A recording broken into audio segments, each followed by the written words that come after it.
News channel હવે જોઈએ અગત્યના સમાચાર। નગર પ્રાથમિક શિક્ષણ સમિતિ વડોદરાના માનનીય ઉપાધ્યક્ષ શ્રી ડોક્ટર હેમાંગ જોશીની વડોદરા શહેરના સાંસદ તરીકેની ટિકિટ માટે ભારતીય જનતા પાર્ટી દ્વારા પસંદગી। નગર પ્રાથમિક શિક્ષણ સમિતિ વડોદરાના માનનીય ઉપાધ્યક્ષ શ્રી ડોક્ટર હેમાંગ જોશીની વડોદરાના શહેરના સાંસદ તરીકેની ટિકિટ માટે ભારતીય જનતા પાર્ટી દ્વારા પસંદગી થયેલ છે। તમામ લોકોમાં ખુશીનો માહોલ। જ્યારે ડોક્ટર હેમાંગ જોશીએ કહ્યું કે વિકાસના કામો તો થયા જ છે, હજુ પણ વિકાસના કામો થશે। વડોદરા લોકસભા અને વડોદરા શહેર જિલ્લો હું આપને કહું તો આપણા માનનીય વડાપ્રધાન શ્રી નરેન્દ્રભાઈ મોદીની ખૂબ જ નજીક છે।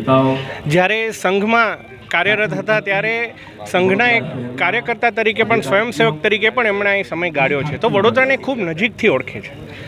વડોદરાની અંદર વડોદરાની જનતા માનનીય વડાપ્રધાનશ્રીને આટલો પ્રેમ કરે છે, એટલે ઉમેદવાર અસ્થાને હોય કોઈ પણ ઉમેદવાર આવે વડોદરાની જનતા કમળ ચૂંટી અને દિલ્હી મોકલતી હોય છે। હું તો માત્ર એક માધ્યમ છું, લોકો નરેન્દ્રભાઈને મત આપી અને ખૂબ સારા જંગી લીડથી જીતાવાના છે।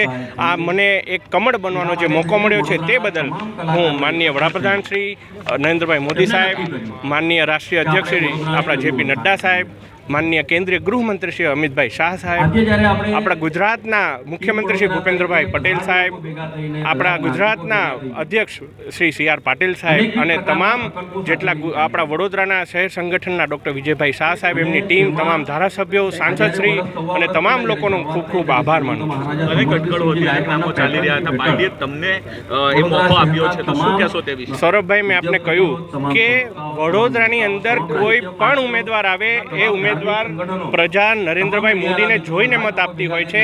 ઉમેદવાર ઉપર ના મદાર રાખી વડોદરાના વિકાસ ઉપર આપણે સૌ ધ્યાન આપી અને વડોદરાને કમળ ચૂંટીને વડોદરાની જનતા આપવાની છે। બાળકોની ચિંતા કરતા હતા વિદ્યાર્થીઓને, હવે આખા વડોદરા શહેરની ચિંતા કરવાની છે, કયા પ્રકારનું વિઝન, શું નવો પ્લાન, શું માનો છો? હું પોતે એક સરકારી શાળામાં ભણ્યો છું અને શિક્ષણ સમિતિમાં મને જે કામ કરવાનો મોકો મળ્યો એક પવિત્ર સ્થાન છે। હું જ્યારે જઈશ ત્યારે પણ હું શિક્ષણ સમિતિનું હું યાદ કરીશ અને મને એવું લાગે છે કે બાળકોના આશીર્વાદ મને મળ્યા છે અને બાળકોના આશીર્વાદને કારણે મને હવે વડોદરાના જિલ્લાની પણ શાળાઓનો વિકાસ કરવાની, એમાં માળખાકીય સુવિધાઓ વધારવા માટેનો મોકો આપણા ભારતીય જનતા પાર્ટીના મોવડી મંડળે આપ્યો છે।